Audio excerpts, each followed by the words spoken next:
Welcome back to the home studio and welcome to episode number 6 of the Stevie Richards Show. Today is something we're going to talk about, which I'd like to say I'm an expert on. Unfortunately, we're going to talk about injuries, and we're probably going to go longer than episode 5. We could probably start a 24/7 on-demand channel on Stevie Richards injuries, but maybe down the road. For now, let's go to my co-host, James. How are you doing today? Any injuries you want to talk about? No, I actually told you all my injuries just beforehand. But I'll bring something up in the concussion thing. But yeah, we're going to be talking about injuries today through Stevie Richards' illustrious 30-year career in professional wrestling, stretching from a surprising lack of injuries in the ECW days to WWE and then the Indies afterwards as well. Do you know, right, so as you were doing the intro, and I didn't mention this, there's an advert, like a magazine advert featuring Dusty Rhodes, right?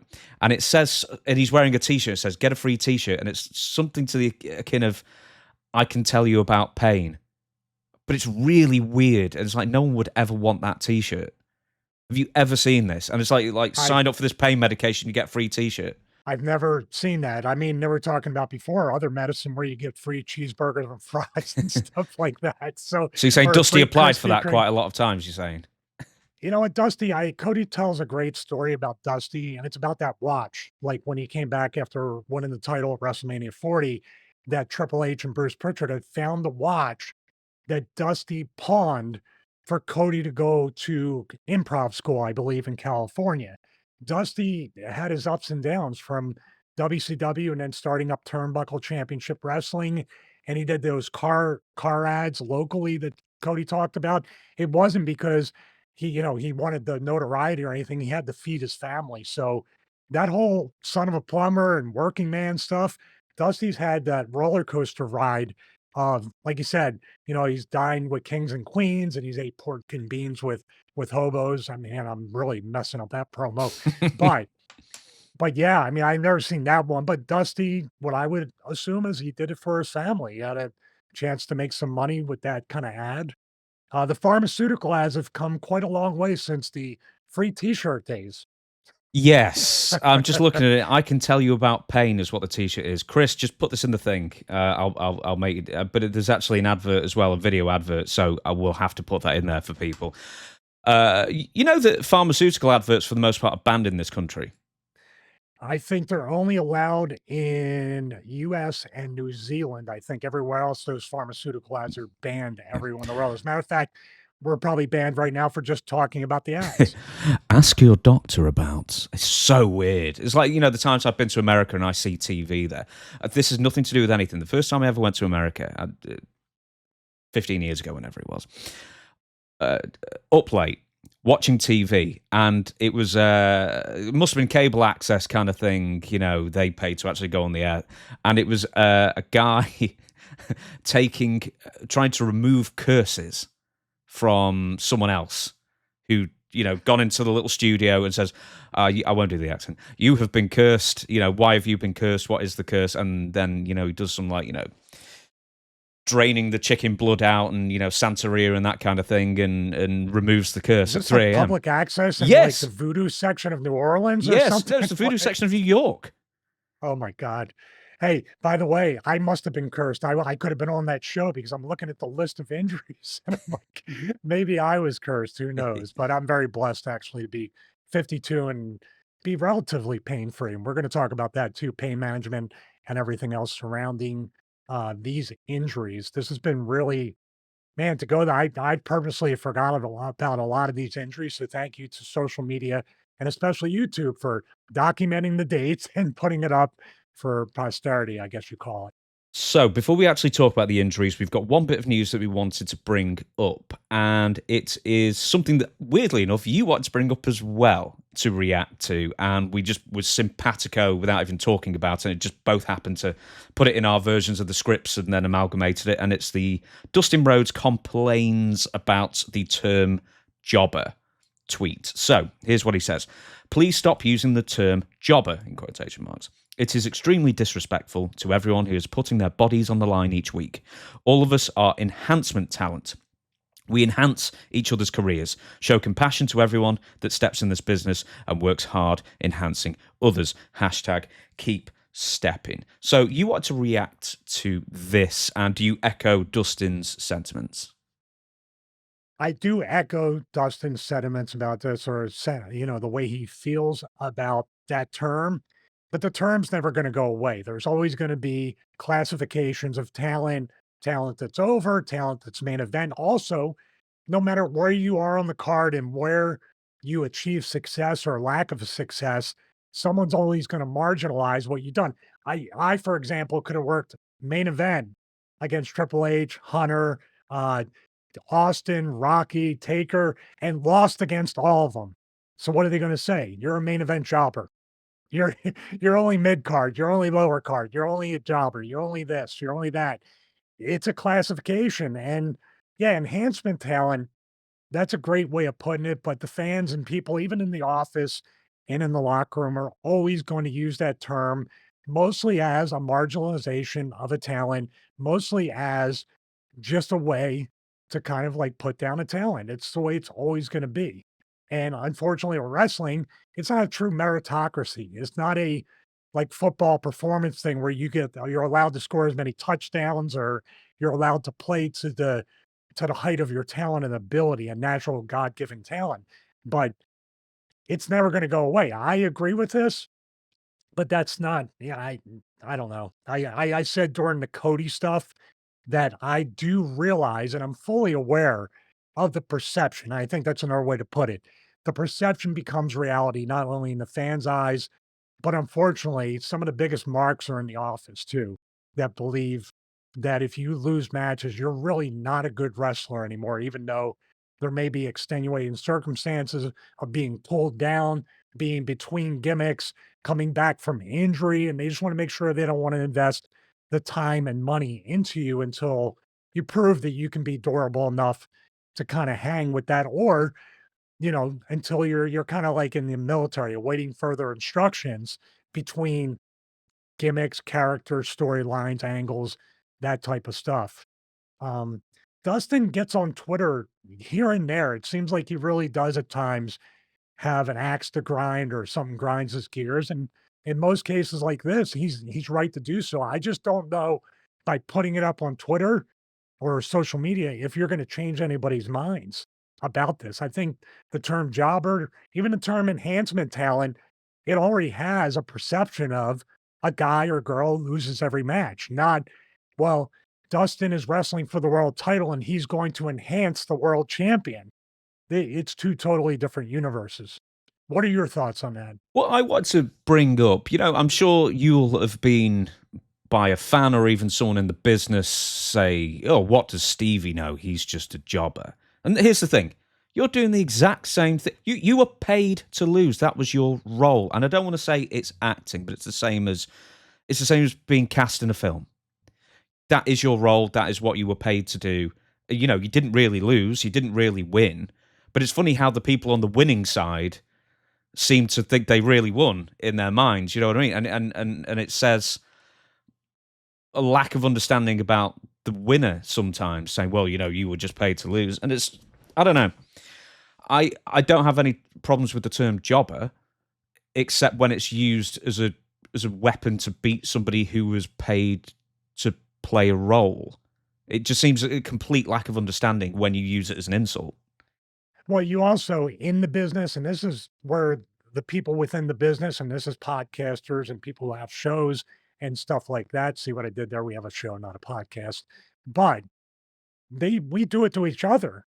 That's a way to discredit. That's marginalize is one thing to kind of make you feel like you're not worth more money. There's a whole it's not done by accident. It's not just a happenstance when someone says, "This is gonna be the spot you're gonna be in, and we're gonna keep you in that spot," and you never have a hope or a prayer of ever coming out of that, and the longer you're in that spot, and I know this, the longer you're in that spot, it's hard to shake off that label. I literally had to start over, become Doctor Stevie, and hopefully leave the stink of Stevie Richards behind as a new character. That was something I wanted to do. So we're going to talk about TNA and my time there and the EV2 stuff and how much I absolutely hated it because I did. We're going to talk about that in a future episode. But because of everything that's kind of been I guess, cultivated in people's minds from the old WWE superstars and wrestling challenge and any kind of thing where there's enhancement talent that that is always going to stick with us. But the boys do it to each other, getting back to that, especially in the podcast world or the YouTube world or whatever it is, they will discredit usually anything I say and other people equating with fake wins and losses. I would dare say, by the way, most of the guys in the business, I still would have lost. It wouldn't the outcome wouldn't have changed. It probably would have been a lot shorter of a match, but I understand the business, and then there's people that you say people that are legitimate shooters. Let's mention his name because we forgot 2 weeks in a row. Kurt Angle at the top of the list. Brock Lesnar.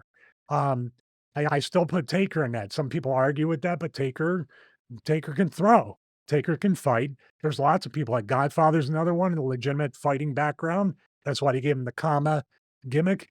You know, Kane's got super fast hands. Kane's a monster and he's faster than me. You know, I used to with spar Godfather. I used to spar with him. Okay, we'll have to get back to the sparring thing in a second. You know, Oh, yeah. Godfather actually gave himself that character. That's why he returned, because UFC was a big thing in Vegas at the time.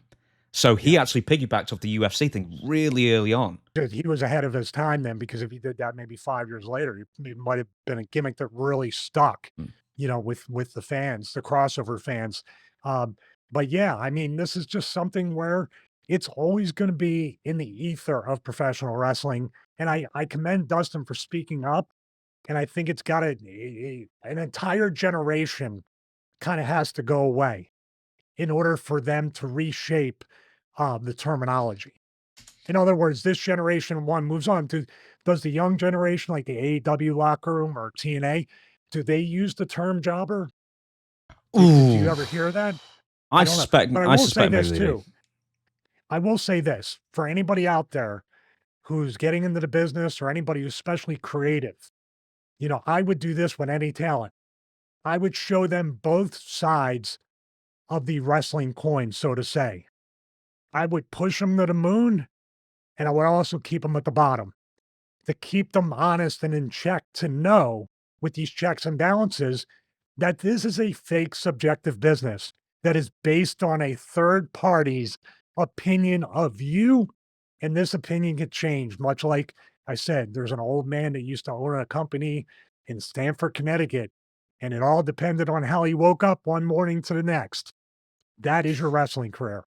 But I definitely think I benefited from the highs of the high and the lows of the low to keep me very neutral in that, knowing that one's not gonna last and the other's not gonna last. Although when you're putting people over and you're not getting pushed, it sure as hell feel like time does not fly in that case. I want to bring up a couple of things. So you said another thing. Once you're pegged in a certain role for so long, and it's the same as being cast in films, typecast. You get typecast after so long. If you anyway, but also wrestling isn't meritocracy like other sports, so it can be very hard to, unless you're willing to advocate for yourself forcefully, I guess, or you have an advocate somewhere in Well, if high you places. advocate, you could cost yourself your job too. Exactly. That is the tightrope right there. Pick your hill to die on because you might be dying on that hill. One of my favorite quotes from when me and Don Morocco were doing the Don Morocco podcast was, "We're all jobbers," and that's Don Morocco saying it. You know, one of the greatest, two-time Intercontinental champions. Stuff like that. It's like, hey, I was a jobber. He was a jobber. Pedro Morales was a jobber. Bruno was a jobber sometimes. Everyone's a jobber at some point. So, one more thing. What term would you prefer then? Because I know we use enhancement talent more. I guess the younger generation, it's a nicer way of saying basically the same thing. Carpenter is something we don't hear a lot at all as a term these days. At all. You know, we use that for people back in the day, I guess, in the territory days. But what would you prefer as a semantic? I don't care. Honestly, I'm not going to try to control anyone's speech or opinion or try to ban words. Or I know I was known for censoring at one time. Didn't look like this, but I would never ever. You can call me anything you want. You can call anybody. You know, sticks and stones may break my bones, which Heidenreich did that too. We'll get to that. Mhm. But you know, nobody likes to be marginalized. Nobody likes to be put down, especially with a business like pro wrestling. Captain Lou said to Kevin Nash famously, the only thing real in this business, and this might have been also Chief Stage Strongbow, two people very influential in the business. The only two things that are real in this business are the money and the miles. Everybody travels, everybody has hotels. Some people have even worse hotels, smaller rental cars. Some people, like you saw with the expense clip, if you haven't, please go back and watch that. Um, People have to do what they have to do in this business to survive. And I was way too busy trying to figure out a way to raise my income, lower my expenses, lower my overhead when I was home, and also trying to foster some kind of wealth and investments for not only myself, but hopefully multi-generational wealth with what little I made. So these terms, I had to block them out because it was hard enough as it is, and it's still hard enough in a way being involved with wrestling without having to overcomplicate it for myself. But I would never tell anybody, you can't call me this, you can't call that guy. I would hope people could evolve with that. But there's also a way that you can turn this particular thing into a gimmick, into a storyline, into like losses for a heel and they're chanting jobber. You can tell you were talking about t-shirts. You can make a t-shirt out of that. Job Squad was one of the most over fun stables at the time based on a group of people that lost matches all the time and they got pushed out of it. So you can always turn this negative into a positive. I was going to say that was the one irony. Al Snow nearly always won. Yeah, when he started the Job Squad, he started to win. He was like the biggest reverse psychology gimmick that I ever saw. So, I hate being world champion and paid a lot of money. Don't you do that. Don't you do that. That would really bum me out. Yeah, you're going to piss me off. My wife's going to be so mad if she gets a brand new house. You son of a bitch. Do you know what? Everyone was, or I saw a couple of comments. I don't read the comments very much. I get like 1,000 a day over all the channels. I can't read them all. But what did occur to me is that with last week's episode, we didn't talk about Brett and Shawn Michaels, comparing them until about 50 minutes into the episode. Whereas in this one, we're going to get to the meat of the subjects that we're discussing within, 15 minutes, even less.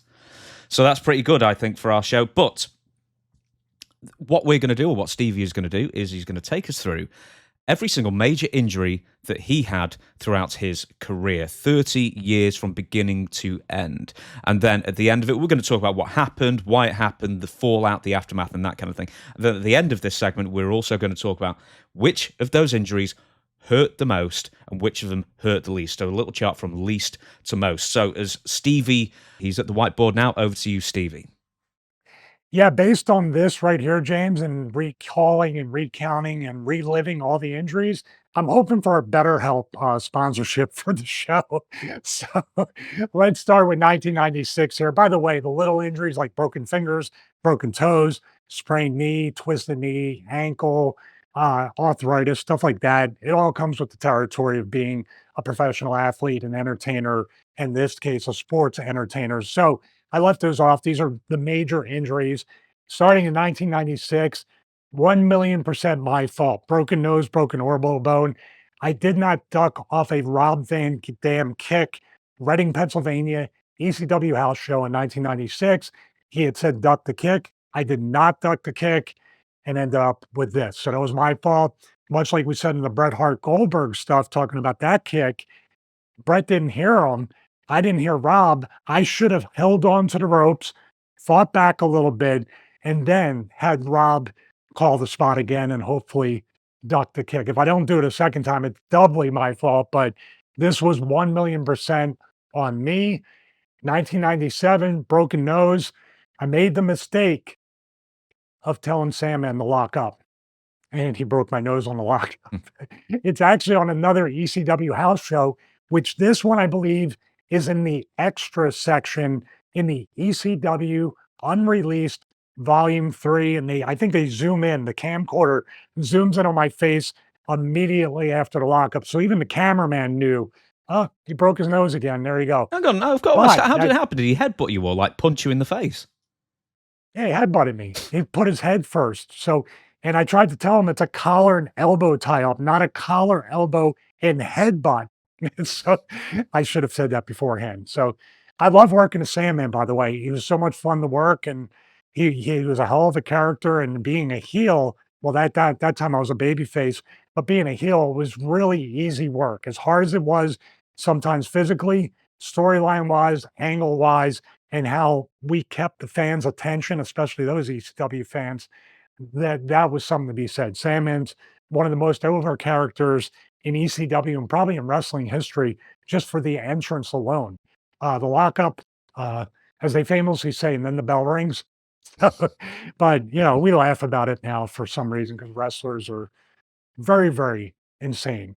So guardrail injury right here. This is probably the most famous injury that people know about.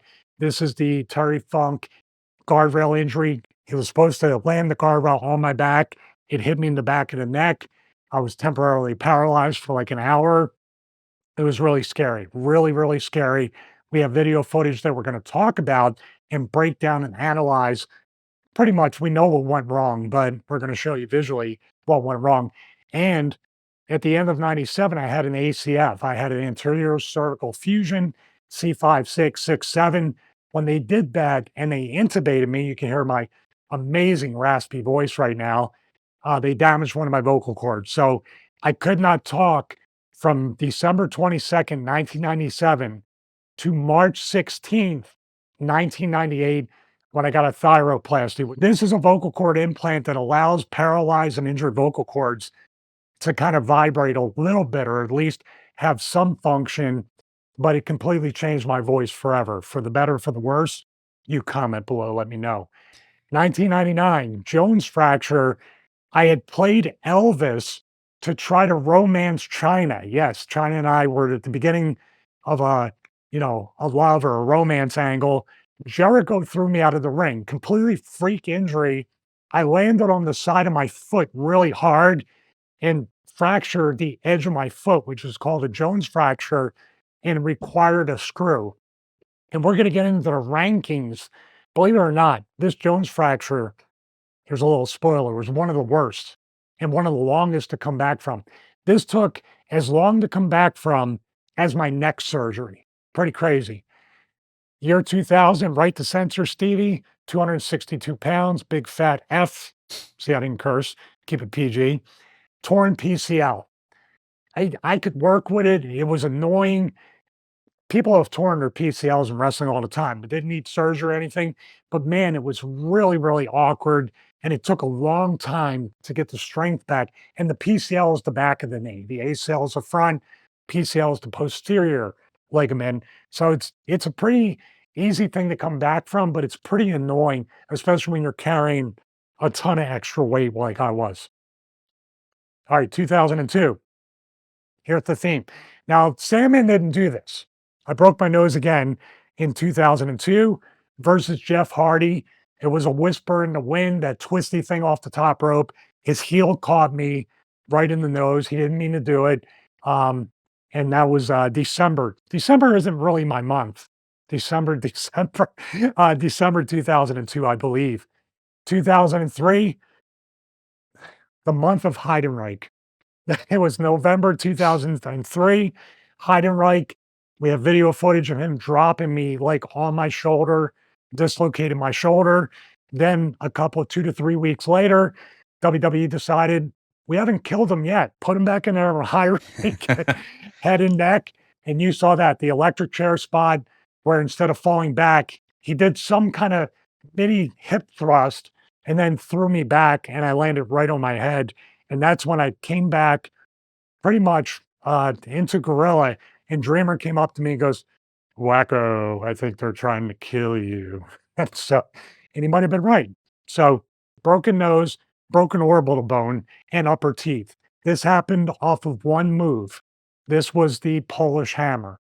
The Polish hammer, where Arn Anderson famously told Chris Masters, "Hit him as hard as you can. He can take it." And I said, "F no, no, I can't." And then afterwards, it was, don't worry about it. It's only Stevie. Arn has already apologized. Arn and I are good, but that's the way it happened right there. And Chris Masters, still apologizes to me to this day, and he doesn't need to do that, but I do appreciate it. Not so much of an injury, but something I battled for many, many years. I was in a monsoon in England, in your neck of the woods, James. I was dropped off 2 miles from the hotel during the London Marathon on an international tour for WWE. Walked 2 miles to the hotel in a monsoon, got there, had to wrestle, got a respiratory infection that became something called, it's the world's goofiest name for a lung disease. It's called BOOP, bronchial obstructive obliterated pulmonary something. But I had to be on prednisone, I had to be on other medications for 4 to 5 years after this. When I was in TNA, you could see my face in the beginning of the Dr. Stevie era. It was just bloated because there was prednisone, I was lacking sleep, there was a ton of side effects, but eventually around, say, 2010, 2011, I finally got off the medication and this condition went away. I could have still been dealing with this like pretty much forever. And as a matter of fact, when they discovered it, they did a lung biopsy and my lung collapsed during the procedure. So, and that's normal, that happens, but it just sucked waking up with 3 holes in my side and being hooked up to some kind of big box pump back then. But I did hop on a spin bike the next day right there. So 2018, this possibly is the injury that pretty much ended my career. This was a back injury at Wrestlecon 2018 in New Orleans for Wildcat Sports. Billy Gunn threw me out of the ring, not his fault, my fault. Forgot to grab or couldn't grab the middle rope. And James, you saw that footage. I went straight down on my hip, and I have an x-ray that Chris can B-roll in. You can see my spine is just shifted on that. It's called spondylitis, and it's pretty damn painful. But that is a general timeline of the major injuries. You're right. I came out of ECW like a bed of roses compared to WWE. With I want to pick up something. Right, so you said PCL tear, right? Yes. So what grade was it? Complete tear or small tear or medium? Complete tear. Complete tear. Right, so just to clarify something, I don't know if we've got to edit this out or anything. PCL and ACL are the two that crisscross internally. And then the MCL and ACL. I do not know that. I think MCL and ACL, the PCL is the very back of your knee, and I think it operates independently. That's why if you tear your PCL, you could still wrestle and do things. It's very uncomfortable. It's not fun. You're going to definitely do a lot of ice, heat, a lot of range of motion, a lot of band work, but you can come back without surgery pretty quick. Yeah, I'm looking at a thing. So the vertical ligaments at the back, not the crisscrossy ones in between. The vertical ones are MCL and LCL, lateral collateral ligament, and medial. And the 2 internal ones are anterior and posterior. Well, I tore my posterior and it didn't really affect my ACL. Like you're talking about how they're joined. I didn't have any pain in the front of my knee. All I had was a lot of times my knee would lock out or it would just kind of be very, very inflamed. So I'm a wrestler, not a doctor. Damn it, Jim. I'm a wrestler. You were a doctor. Dr. Stevie. Well, I hate to tell the people out there, but that wasn't real. Not really a doctor. I can't write scripts for the boys. They were asking all the time. They might think I was smart enough to go to med school, but no, I decided to start wrestling at 19. And here we are today. Yeah, you're making money on YouTube. Why not? Right. So once again, ECW's lack of injury. I mean, you did so many crazy things in ECW, unprotected headshots and that kind of thing. We're going to be talking about concussions a little later on. That's we left those. There was plenty of those. Yeah, I was going to say, plenty of brain injury, but as far as the sort of bones broken, sort of surprisingly little for the wacky world of extreme. Yeah, January 30 concussions, February. Well, it's only 28 days. 28 concussions. That's the kind of the way it went. So we've got some footage that you're going to analyze for some of the more major injuries, and we're going to be going with those in timeline fashion as well. All right, so here is the infamous or famous guardrail injury right here, and this is something to where at the time, people go, why didn't you just tell us Terry no? Can you imagine 1997 telling a legend like Terry Funk, and you have your first major push, And this guy is putting you over all over the place, and he wants to do this spot, and you trust this guy. You have to trust your body with your opponent, and at this point, I did trust Terry to hit me in my back area. You can see right here, he was gonna try to hit my back area, but this part of the guardrail, see the it did hit my back, but my upper back and then the top bar hit the guardrail, or top bar of the guardrail hit me, or I hit the guardrail. Did anybody ever check on the guardrail to see if it's okay, James? You gotta laugh about it or you're gonna cry. There, right there. So as we fast forward, there's another angle right there. Now you can see he's trying to aim for my back. So this is not Terry's fault. He did not intentionally do this to me. By the way, look at where Sandman is. Sandman has said a couple times that if my body wasn't there to protect him, he could have been impaled with this part right here. So just don't break my nose on the lockup and we'll be even. How's that, Sam? All right, let's go to the next camera angle because this is where it's going to be paused. Right there. I mean, we call him Hack. Hack, aka Sandman, he's in a pretty vulnerable position as well. So I don't know what that would have done to him if Terry threw it on him, but that's right there. And as we go forward from here, I'm going to show you that's what I got afterwards, not from the neck surgery. This was from being intubated and the vocal cord injury. And right here is a drainage tube and stitches where the thyroplasty is. That's the second one, not the first one. That was later on in 2006, 2007, where my voice started to go again. But right there is the result. Everybody thinks this is the ACF scar, but the ACF scar is down by my collarbone. This is the vocal cord implant, the thyroplasty. So I'm going to add a little bit of context to this. So the Buffalo Invasion, Buffalo, New York, that's the event. It's at the, how do you pronounce it? The Flickinger? Or Flickinger Center. The Flickinger Center, May 17th, 1997, in front of 1,697 people. The match itself was ECW World Champion Terry Funk versus Raven with Lupus and Chastity. I mean, Lupus, there's a name from the past. Stevie Richards, of course, and the Sandman in an elimination match in 10 minutes 41. Before we discuss the guardrail actually landing on you, what did Terry actually tell you beforehand? So there's obviously a conversation that you alluded to beforehand. Terry says, "Can I do this?" Had you ever done anything like this before with the guardrail as well? No. I mean, we've done guardrail spots and stuff like that, but I never did the thing like, yeah, I know Crowbar loves to do, take the backdrop onto the guardrail onto the outside, or people get whipped into the corner instead of a table, the guardrail's there and they kind of bounce out of it, or they use ladders like in ECW. This was my first kind of exposure to this type of spot. And I've been hitting the back with chairs and stuff like that. And that's the way it was presented to me. Like, Terry, hey, it's not going to be fun. It's not going to tickle, but it's essentially a very heavy chair shot to your back. Now, you saw how tall that guardrail is because it has to keep people in that are seated or even standing. It's probably between, what would you say, waist to maybe sternum height, depending upon your height. So it's pretty thick that way, or pretty tall.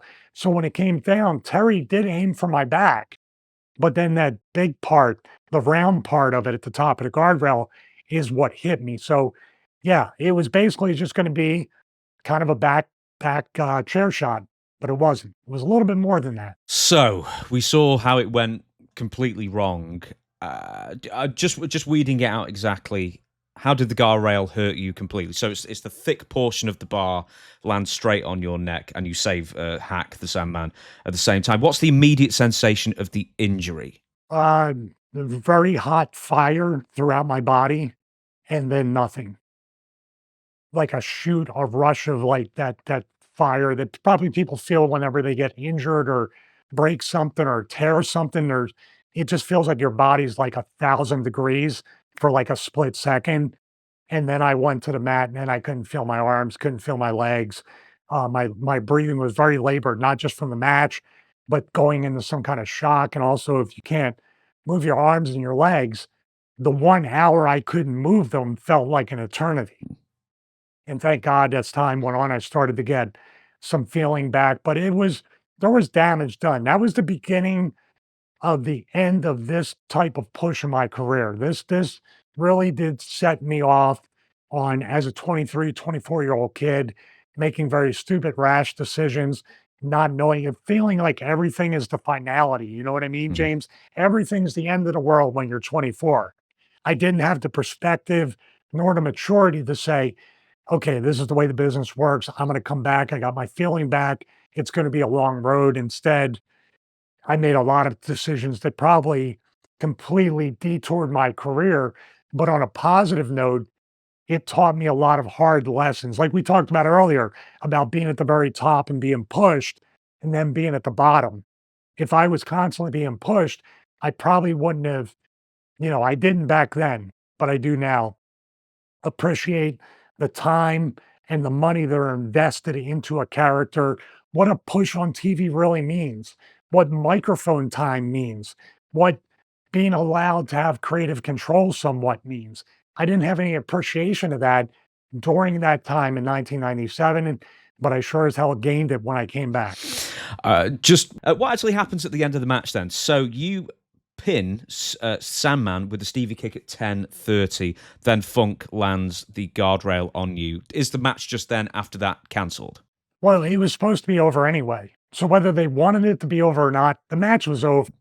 And unfortunately, if it wasn't over, I feel like Terry would have tried to pick me up, not realizing I was hurt, but he sure wouldn't have, like we saw the AEW spot where the kid knocked down the middle and they're doing spots around him and dragging him and doing all that stuff. With this, Terry realized after the pin that I was hurt really bad.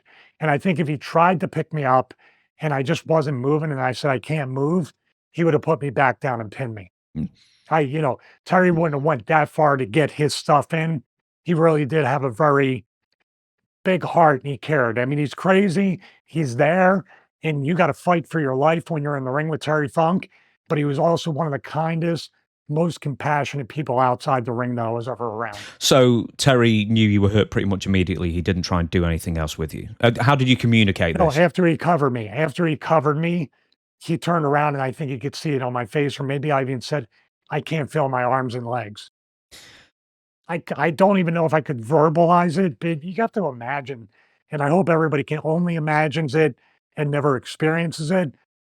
Time slows down to a crawl, and you're like, I'm never going to be able to walk again, never be able to grab or write or maybe it's a good thing. I'm never going to be able to do a podcast or a show ever again. But it definitely was the scariest moment of my life.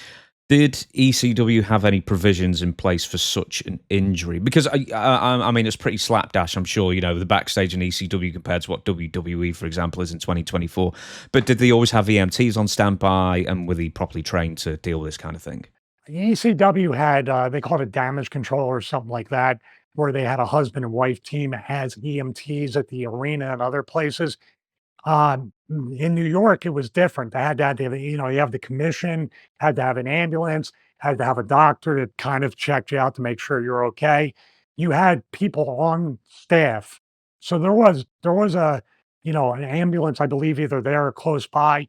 There was medical personnel in the building, but that was strictly because of the New York State Athletic Commission and not because of ECW. Most times it was like a mash unit with these 2 EMTs just trying to kinda tape everybody together to get out there and wrestle. So, no, they didn't have that kind of WWE type of, doctors in every town, ambulance on every show, full-time trainers, and stuff like that. They didn't have anything like that.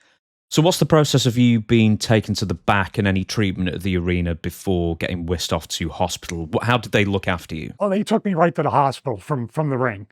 They had a stretcher come out, put me on the backboard in the stretcher, and put me in the ambulance. It wasn't any coming back and sitting in I couldn't move. So that whole hour, I wasn't in the ring, I think, for the whole hour, but by the time I got to the hospital, I started to get a little bit of feeling back. Could you breathe okay throughout? Or No. No, but I was blown up from the match too. You make it sound like it was a super short match, but it felt pretty long. And, you got 4 guys in there, everybody's working their ass off.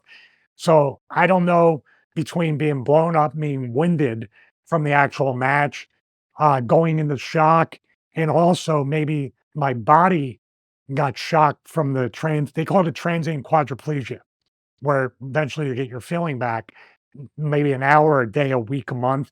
That's what they were saying. We didn't know when I was gonna regain all the feeling and the movement back in my body, but breathing was very labored, but I couldn't tell you the origin, if it was, you know, physical, medical, or psychological or emotional at the time. So you get to the hospital, I imagine, run through a battery of tests. What were the tests? Obviously an X-ray, but what other tests did they do before they could tell you exactly the nature of the injury? I'm I'm pretty sure X-ray, MRI, CAT scan, all 3 of those probably, to see what the damage was. They kept me overnight. They wanted to see, if I was gonna gain my feeling back, which I did. I was still a little shaky, obviously. Dude, I had such a headache, such a migraine. I mean, yeah, what a mystery. How did that happen? Uh, and of course, like in the weeks following, I was asked by a lot of people in the locker room, "Hey, brother, did you get any medicine at the hospital? Did you get anything for the pain?" Because I was never a pain pill guy or any of that stuff. But I didn't. And I got heat for at the time. I said, "No, I didn't even ask for a script." They're like, "What are you crazy?" Did you have any like lasting nerve damage from it? Well, I bet I did, but this was a whole from May 1997 to December. You gotta think. I went to WCW in July. That didn't pan out. I kept getting stingers, and it kept getting worse and worse. Then I went back to ECW for the one match, against Chris Chetty. I suffered the stingers again. Then on December 22nd, 97, I had the anterior cervical fusion. Then everything just started. Like, this entire time up until the end of the year was just like a whirlwind of physical injuries, emotional distress, bad decisions, one after the other. And then, of course, at the end of the year, I lost what I thought I'd never lose, and that was my voice. So 3 months, I couldn't even talk. I had to write on a notepad until I got that thyroplasty. Now, you had one televised match, you rightly say, Chris Chetty. Just so people know as well, Mhm. you also wrestled Jerry Lynn and Mikey Whipwreck after the WCW run. But as I say, the ECW and WCW thing of later 97, that is going to be a video all to itself. What was the exact nature of the neck injury? It was, initially one level was herniated, C5-6. I kept wrestling and kept wrestling and kept wrestling, and that became C5-6, 6-7, and they believe I broke my T1 during this particular thing as well. That wasn't as bad as the herniations, and that's what I ended up getting, the fusion with the hardware, and then 3 to 4 months later, had the hardware taken out. I don't know what a T1 is. What's a T1? It's a bone, like a kind of a lateral bone, I believe, underneath there. So those little things that come out from your vertebrae, I think, are the T Oh, things. like the spiky, Like the I almost said, like spiky you, thing. you're asking a guy. I played a doctor on TV, James. Come on, I played a doctor, and I was a therapist. I wasn't a orthopedic surgeon or a Yeah, but at that point, you neurosurgeon. could write prescriptions. You would have been the biggest hit in For Dr. ECW. Yeah. Stevie? Well, Dr. Stevie did actually. After Dr. Stevie had general anesthesia on somebody, which was the $1 million dream, I would put the prescription pad in their mouth or paper. I'd write them a script. So, Dr. Stevie, that's a whole video, a whole episode for oh another God, time. I oh love God, yes. playing Dr. God, yeah. Stevie. So the surgery itself, what did that? The initial surgery, I should say. What did that entail, or did you even have surgery to fix your neck? No, I did. On December 22nd, 1997, I had the anterior cervical fusion on those levels. And that's when they stick a tube down your throat when you're under anesthesia. It's called intubation. That's when they damaged my vocal cords. Funny part is, we talked about the MLB 2K, right? That didn't win the $1 million for the perfect game.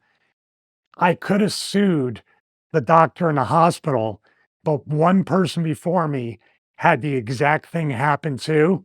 They got like $2.5 million back then. Then they put it in the waiver. Bad timing. Oh, dearie me. I tell you, that's another video. But you know what? You know what, dude? If I had gotten that lawsuit or they settled, I probably wouldn't have the work ethic I have today. I wouldn't go back to the business. I wouldn't be able to kind of rewrite my career to a certain extent. So that's fine. I don't look at it like, "Oh, I lost out on that and I should have got that." I gained so much more after that to this day. If I didn't have a career after that, we might not be talking today. But here's the thing, though. So you've got several fractures in your neck, yet they don't elect to give you surgery at the time. Did they know you were going to go back to wrestling? Are you talking about from here in Yeah. May? Well, dude, I didn't have any health insurance at the time, and I didn't know the extent of the injury outside of the hospital visit. So it was one level. So I was like, well, I might be able to get by with that and keep wrestling. Then when I went in for the surgery, because there were so many stingers, so much going on, that's when I discovered it was 2 levels and possibly that T1 break. I didn't know for 7 months. Well, that was going to be my next question. Did any doctor ever tell you that you really had to retire? This was a career-ending injury. Yeah, they told me, like with the surgery, you shouldn't wrestle after this. You're done. And I said, okay, well, I'm done. And then after some soul searching and after saying, you know what I mean, I matured a lot. I got a little bit more perspective during this time, but I didn't want to go out that way. I wasn't going to go in there and try to go out like Randy the Ram and the wrestler, but I was trying to rewrite what I could. And also that changed my attitude about serving others, contributing, being a little bit more giving and selfless in the business because I was up high, at least in my career. And then I went all the way down the rock bottom. And I learned a lot of great lessons. What were your limitations immediately after the injury, and what were your limitations physically after surgery? Limitations after the injury was just stingers all the time. My work was affected, but not too much. A lot of the stuff in July that I did with Raven and WCW when I went there was in the crowd, promos, sitting there. So I had about a month or maybe 6 weeks to kind of heal. But once I started taking bumps, I felt it right away. After the surgery, they grafted a bone from my hip in order to do the graft on the fusion in my neck. And that hurt worse than the neck. I was walking with a walker, then a cane. That took a few months. And then when I thought I was completely done and retired, I went back to school for computer networking and all this nerdy stuff that I love to this day. And I started working independents here and there. And then fast forward June 1999, WWE, when I was ready to say, you know what, I'm full in on computer networking, IT. I'm going back to college. I'm going to get my bachelor's degree. They called me and they said, "Get back here. Get the old Mortal Kombat. Get over Get here." over here. Fine. Fine Yeah. film, the So- first one as well. All you got to do to be a success in everything, anything, is just in your mind say, "I'm completely done." And then the universe will hand you your career back. How long did you start testing out the neck and start taking bumps again after the initial injury? Well, I ran out of money. I was broke. I had nothing. I had nothing. And I can tell a story about that when we sit down. So I had to work. I worked, and it taught me how to be a better worker and protect my neck because I had to. Um, I started working NWA and a lot of local indies in the tri-state area up in the Northeast, even Connecticut, Massachusetts, mostly Philly, Jersey, Delaware, and Maryland. Uh, and I would just work, and guys would be great about not going after my neck until I got to a point maybe about a year after the surgery. I said, "Hey, maybe you can go after my neck a little bit and we'll see how it is." So the next 6 months, up until 6, 7 months until WWE signed me, my neck was felt like it was getting stronger. And then they gave me a physical and all these other things, and apparently said, "All right, you're okay to at least come in and we can take a look at you." Oh. Now, I didn't fly to Pittsburgh and do everything they do today. They just got the report from my doctor, and then they checked me out my first day in Chicago, I believe, when I debuted with Mimi on Sunday Night Heat and kicked Al Snow. That was before we tried to murder Pepper. Remember at Oh, God, yeah. SummerSlam? But yeah, so but they felt pretty confident that I could at least perform, or maybe they thought, "Hey, in 6 months, if he's done, we'll just release him." as I say before, we're going to be talking about WCW and the ECW thing. It's another date in time. But one more thing that relates to the neck injury is the throat surgery. And I find it hilarious that WCW hired you and like protected you in the first weeks by just having you do promos with Raven, and then your voice starts going as well. So I don't know if that counts as irony or not, but No, my voice didn't go until after the surgery. I was already gone from WCW, gone from ECW, essentially done. That was after all that. I still had my voice up until the surgery in December. So with the throat surgery as well that relates to the neck surgery, take us through that. Well, the throat surgery, there's 2 rounds of it. There was the big one, March 1998. I got the thyroplasty in Philadelphia. I'm just saying that because the next one was actually from the inventor at Mass General in Massachusetts. That was the first one. And then I was training with Shane McMahon. Shane was doing a lot of chokes and UFC stuff. We talked about that before. And it ended up doing damage to the implant. So I had to go multiple surgeries almost every week, many ones to open up my airway in order to do the big one, which was replacing the implant. And guess what the date was, by the way? December 22nd. Ah, For some odd reason, December 22nd has been a big surgery date. I've had 3 surgeries on December 22nd. So, as my old Italian parents would say, you got to play that lottery number. so we've talked about the neck injury. Do you want to take us through some of the other ones as well? We won't go as in depth with the rest of them as the neck injury, of course, but we've got a few lined up, or Stevie's got a few lined up that he's going to take us through and what went wrong. Okay, so this here is another accident, not Jeff's fault, nobody's fault. Whisper in the wind. This is Stevie Night Heat, by the way, or actually before Stevie Night Heat, just Sunday Night Heat before I took it over. So Jeff Hardy's on Heat. He's going in the corner. He's doing the whisper in the wind, and his heel just breaks my nose. So you can see right here when he comes down, right there, the heel just comes across my nose right there, the left heel. And you could see now a telltale sign, and even came down a little bit on my face right there. A telltale sign, at least with me, when I'm not selling, when I'm really hurt, I just freeze and go into the fetal position. That's that's it right there. And you'll see when I wrestle Heidenreich, once again, Heidenreich, I don't know why, but for some reason he might have been trying to kill me. I just stay there and go like this. Actually, the Chris Masters Polish hammer, I go into the fetal position like, please, Lord God, spare me. So complete accident. The thing that pisses me off, and I told Jeff, this is the only thing I have heat with him. I was scheduled to fly to Las Vegas the next day to stay and do a tour and have fun at the Las Vegas Hilton that had the Star Trek experience. I'm a big Trekker, not a Trekkie, a Trekker. So I was looking forward to that, but I had to reroute my flight back home to get surgery on my nose. Jeff Hardy, that's the real heat I have with you.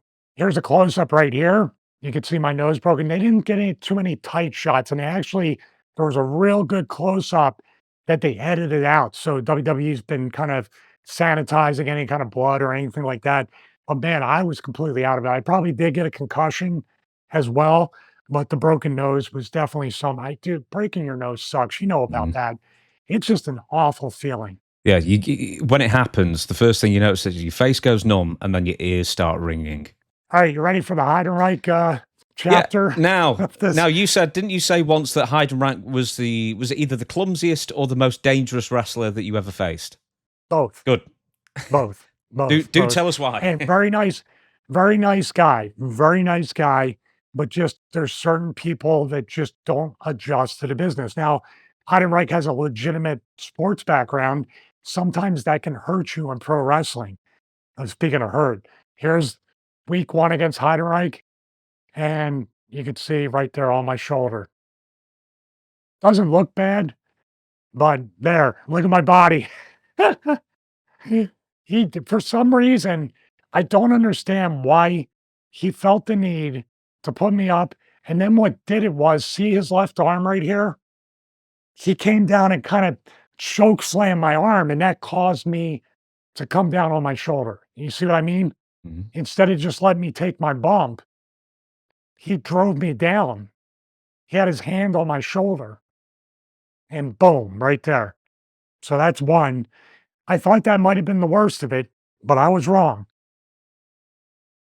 So here's the electric chair. This is the one you winced at, Mhm. right? So with electric chair, you're supposed to have the guy here and almost hook here, and you both fall back. You tuck your chin so you don't hit his you know what with the back of your head. Heidenreich did well, I don't feel like taking a back bump, but I'm just gonna throw him. Oh, wait a minute, I am gonna take a back bump. Yeah, but let me throw his legs back. And right there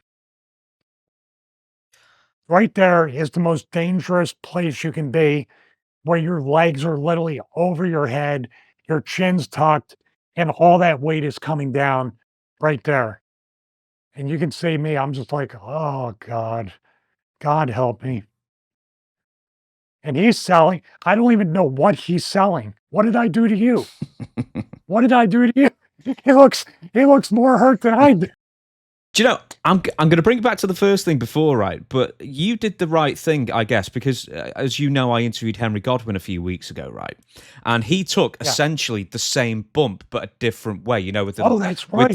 with the not electric chair drop. There's two ways of doing the The doomsday. LOD, the clothesline, Yeah, right? there's two ways of doing the doomsday device. You either take it like an electric chair drop properly. Not that you didn't take it properly, you had no choice. Or you can try and do the backflip from it. What if you would try to backflip out of that? Because, as you say, you don't know if he's going to fall with you or not. All right, I will say this. If I backflipped, look at where he's landing. He would land right on top of my head. Like I would have been crushed. It was close enough as it was. Say I decided to flip. But by the way, he didn't throw me enough to even try to flip. You see what I Mhm. mean? I don't know what ghost knocked him over. What made him fall? That's a bigger mystery than me. Who calls this? So, is this something that you discuss in the back and say, Heidenreich says, look, I do an electric chair drop, and you just sort of just assume he knows how to give it you? Or is this something called in the match last second and you just have to roll with the punches? And well, after week one of dropping me on my shoulder, I said the worst thing that I could ever say. Don't hurt me. Don't hurt me. And when you tell somebody who's naturally nervous, inexperienced, green, clumsy, and not very good, they're going to overthink it and hurt you. So that might have been my fault.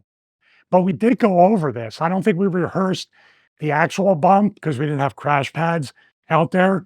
But I got up on his shoulders and all I said was, hook me and fall back. I was fully expecting he was going to headbutt my balls. I was like, if that's the worst of it, I'll be fine.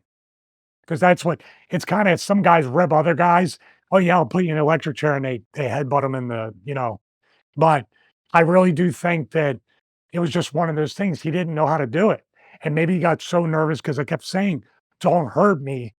Once you say that, it's out there and they overthink it. And that's exactly what they're going to do. So I'd probably take a little bit of the blame for that too. We'll discuss the injuries of both of these in a second. If we can go to the first clip again, what is Heidenreich actually trying to do? Because I've got a bit of a weird angle here. Is he trying to almost give you like a version of a razor's edge? No, he's trying to do this and then just a flat back bump, like a flat I bump where see. my body is going to go this way, which would have been fine. But like I said, he literally, you have to let go. He gave me enough room to bump. I'm above the top rope, which I'm not crazy about. But that left hand pushed down on my shoulder like a choke slam. So I landed like kind of on that shoulder and popped it out. You can kind of see the way I'm at right here. My body was sideways instead of flat. What What the move was called? Um, Deadly, maybe. what injuries did you absorb from that and the other one with Heidenreich as well? I know you said at the beginning, but to refresh. Shoulder popped out on this one. Um, the next one, I had flashbacks of the guardrail. I couldn't feel my hands and I couldn't feel my feet, which was weird because my legs and arms, but my hands were essentially like Deadpool up there on the highway when he punched Colossus, and his hand was just like this. So, yeah, that's pretty much what happened. My shoulder got like a couple weeks or so to heal, and then this happened. What have we got next? What happened? What happened to you next? Here it There it is. is, the famous one. Sorry, Chris. You don't have to apologize anymore. Okay. I know you're going to text me or call me and say you're sorry. Polish hammer. Boom. Boom. I'm not bumping. I'm getting knocked down. I hit the back of my head too. So I probably got a little bit of a concussion. Oh, somebody got a camera angle. Or there. Somebody took a picture. Yeah, this was rough, man. This was really rough. And we already know the story before and after this, but it was really, really rough. So this part here scared me too, because it potentially could have injured both my knees. They wanted Chris to do a full Nelson, lift me up, and I come down on my knees. Well, I'm half out of it and like bleeding and all that stuff. So when he picked me up, my knees barely cleared. There's other camera angles to show it, but I could have like got my ankle and feet caught underneath. I could have broke my leg. It was a really rough thing to do. And I'm out. I'm completely out right here. I can't breathe. My nose is stuffed up. There's blood. And it's not fun. And the aftermath of that, I wasn't very happy about it. But he was very, very upset. And I think the office didn't trust him a little bit after that. And I really felt bad. This was definitely not the way I wanted Chris to debut because Chris is a great guy, but he had to overcome a lot of people doubting that he was safe after this match. Time off, how much did you have to take after this? I mean, I didn't realize you needed dental work after this. Probably 3 to 4 months. 3 to 4 months. It was not easy to come back. I had that 3 to 4 feet of gauze stuffed up my nose, and then they had to take it out. He was literally the doctor was all the way across the room and out the door taking out the gauze. I had to go to OVW. I went to OVW on my own dime and got myself back in the ring shape before coming back. Does television, and especially a debut, does that just, obviously it's going to ramp up the nerves, it's going to ramp up a lot of things, but is it also going to ramp up the intensity? Because it's almost like your audition, isn't it? So, I mean, it's just almost like a recipe for going too hard in your first match, I guess. Well, that's why they put him with people like me. Most of the people, like Randy Orton, Chris Masters, a bunch of other people, their first match, their first house show loop, I was on a house show loop with Batista throughout like Arkansas, Oklahoma, Texas. They would put them with me to get them comfortable. Now, if I had house shows with Chris, I don't think this would have happened because he would have been comfortable with me. But he was literally coming in with food poisoning, meet me for the first time. We're going to have a match. They're getting in his head. They're doing all this stuff to really make him overthink everything. He wasn't a seasoned enough worker to know that it's supposed to be fake. He didn't know aggression, viciousness, intensity didn't mean hit you as hard as you can. It's literally all right here, as Vince McMahon would say. So it's a tough spot to be in. I would not want to be a early 20s like Chris was and be coming on to the biggest wrestling company in the world with vignettes, a push, and an insane sense of urgency to get it right the first time and being reminded throughout the entire day. This is your only chance. This is it. This is it. This is the dance. All this stuff. And you got food poisoning. And you don't want to tell anybody that. He didn't tell me that. If he told me that, James, I would have took better care of him and we would have rehearsed everything a little bit better. So when you say get in his head, that's what you mean. It's like, this is the most important day of your life. You've got to make a good impression, that kind of thing. Yeah, they mind effed him. You know what I mean? They got way too inside his head. He wasn't mature enough to just brush it off. Took me forever to do that, you know? Took me all those years.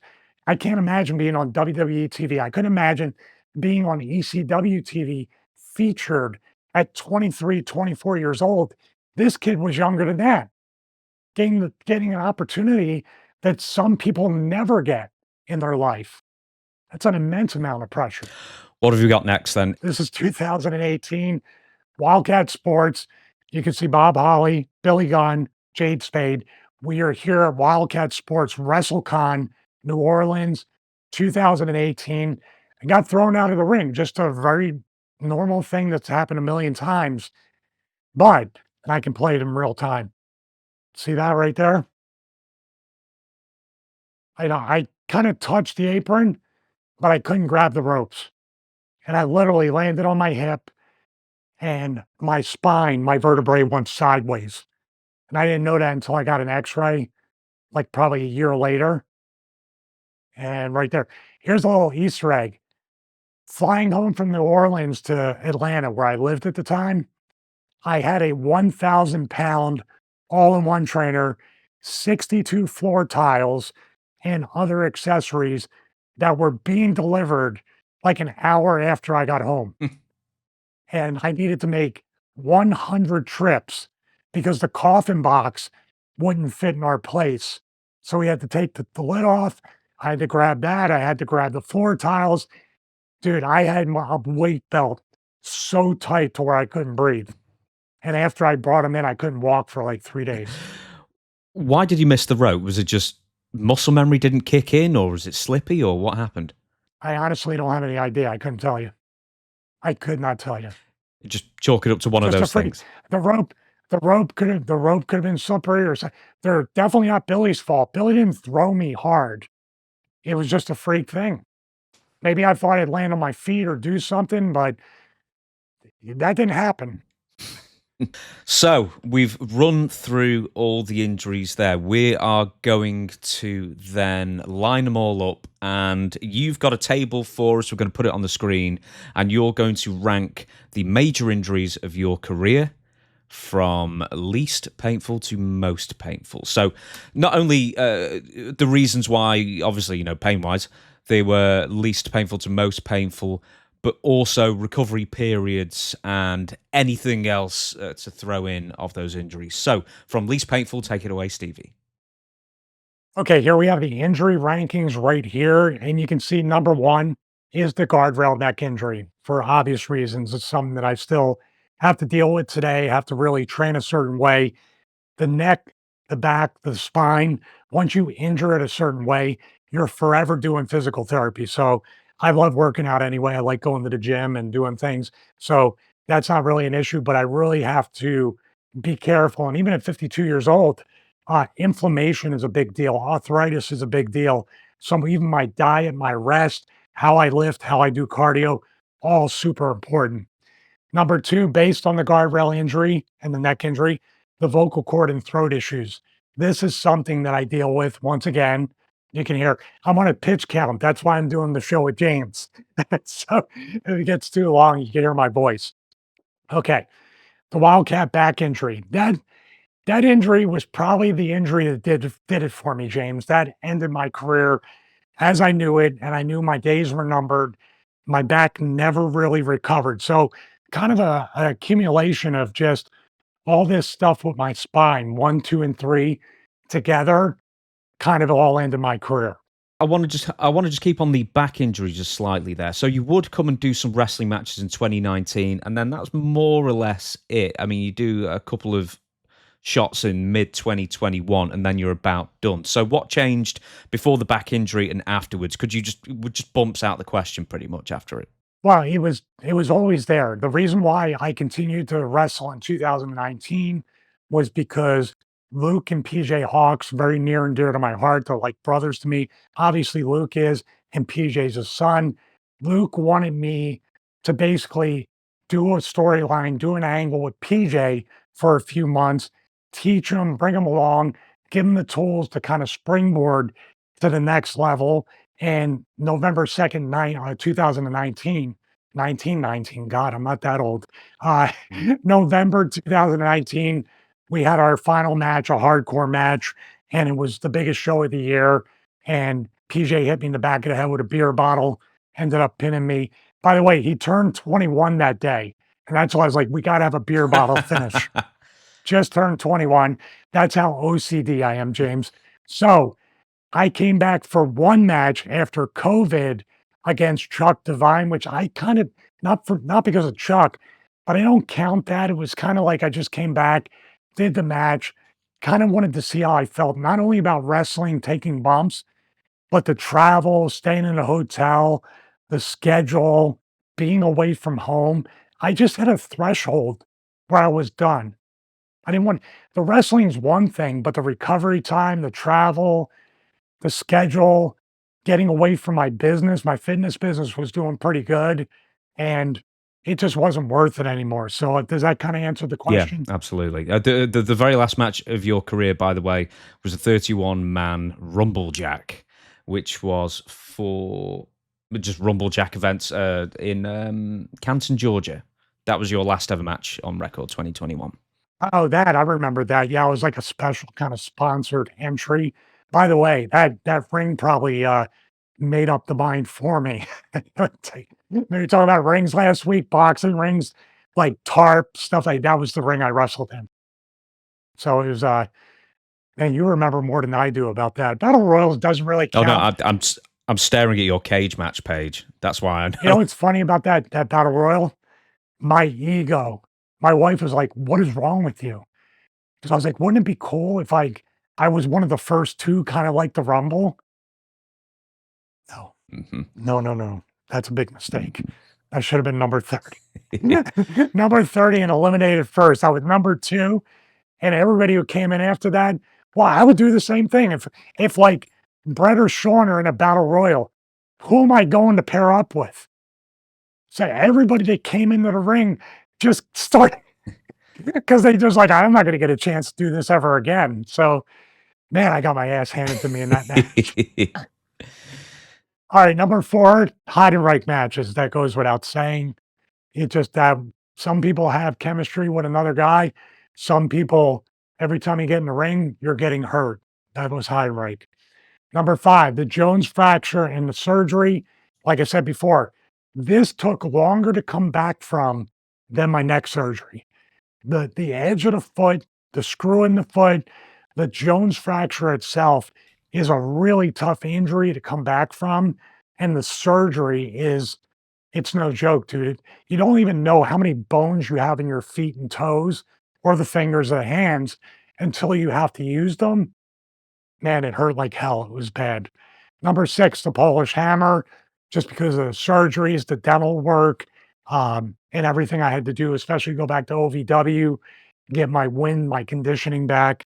Uh, Sandman 1997 matches. So I have Heidenreich in the 2000s and Sandman in the 90s. So I've covered 2 centuries of my albatrosses in professional wrestling, and Sandman was definitely it. So number 8, the collapsed lung from the lung biopsy, man, that was a new feeling. That was a brand new feeling, and once again, you don't know how much your lungs work until they're not really working that well.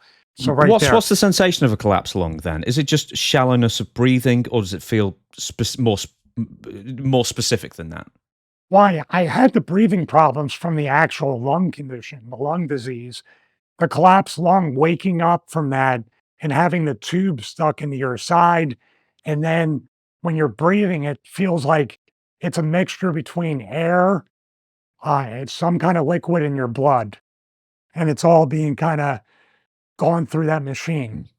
I can't quite describe it except I hope you never have to feel it again. Anybody out there. It's not fun. So the next one is the torn PCL. I put it way down. It's annoying, but it's not like career ending and it's not so debilitating. It's just annoying. You do a little limp, like a little duck walk from time to time. So how's that for a visual? Number 10, and I would say this could be number 1 if it gets past a certain threshold, concussions. I just had to put them in there because they were something I worry about and something I try to keep my mind sharp. Stuff like this, the production, working with you and Chris, doing different things. I try to keep my mind as sharp as I can because it's such a mystery. Like you said, you have bad recall or no recall on when you even got the concussions. Right, so I'm very, very glad that you mentioned concussions. It can go from number 10 to number 1 on the list, depending on what it is. So, what in wrestling do you find is most likely to cause a concussion? Because we're going to talk about chair shots and stuff like that in the future, which seems to be almost a byword for a guaranteed, head injury these days. And thankfully, for the most part, they're cut out. Although that's going to come up in a second as well. But what causes concussions most in your experience? Well, that's a huge mystery because if you watch the documentary League of Denial about the NFL, they've reclassified concussions over time. Before it was, stages of just getting your bell rung, getting your clock cleaned, anything but a concussion. Now in 2024, like especially with football, they say it's like being in like 1,000 car crashes during a game. There's micro concussions, mini concussions, there's grades of concussions. I think it's such a mystery as to what you do. So when we look back with the way the NFL classifies concussions, every single bump, every single time you get hit and snap your head back, even with a work punch, every European uppercut, every chop where you're knocked back, but especially bumps in the ring, they could all be potentially concussions. You don't now have to, and we can look at Brett Favre. I've watched Brett Favre on different shows, going from as recent as like 2 to 3 years ago, sounding okay, just not TV ready, like production-wise to formulate thoughts and sound bites, to literally 10 to 20 seconds of dead silence to try to formulate the words. You see the degradation of Brett Favre and other people that played, or even boxers. I saw a boxer, they spoke to him, he was an MMA guy that went to boxing. 2014, the interview lady was like, "Hey, you took a lot of shots to the head and he seemed to do a lot of damage. Are you feeling any of that?" And he's like, "No, no, no." And he's talking mile a minute, blah, blah, blah. They go 10 years later, it's like Brett Favre. He cannot even formulate 6 words. And they're literally asking him, "How do you feel?" And he can't like formulate those words. So I really fear for the future now. Say, well, we pick on it all the time, but the people in AEW that have taken some major, major concussions that have been apparent, completely blacked out cold, not just a little like, oh man, I got a little ringing in my ears, I got a headache or any of that stuff. But the people that blacked out, I feel like, man, I hope you're going to be okay because we don't quite know. So back when I wrestled in those injuries that we saw on the whiteboard, really nothing was a concussion. Now everything could potentially be classified as a form of a concussion. I know that's all over the place, but this is the world we live in where, and as you get older, let's factor this in your teens, 20s, maybe 30s, for some reason, nothing jars your head, nothing, you can just kind of shake it off and keep going. Wrestling in your 40s and 50s and 60s, one bump could scramble your brains. One bump could disjoint your vertebrae. One bump could like cut off circulate. You don't know what's going to happen. When was your first, I won't say documented concussion, but when was the first time you really got your bell rung in wrestling? That match with the Funks where they pinned me with a headlock. Really? I'm glad you mentioned that because Really? that was a funny match.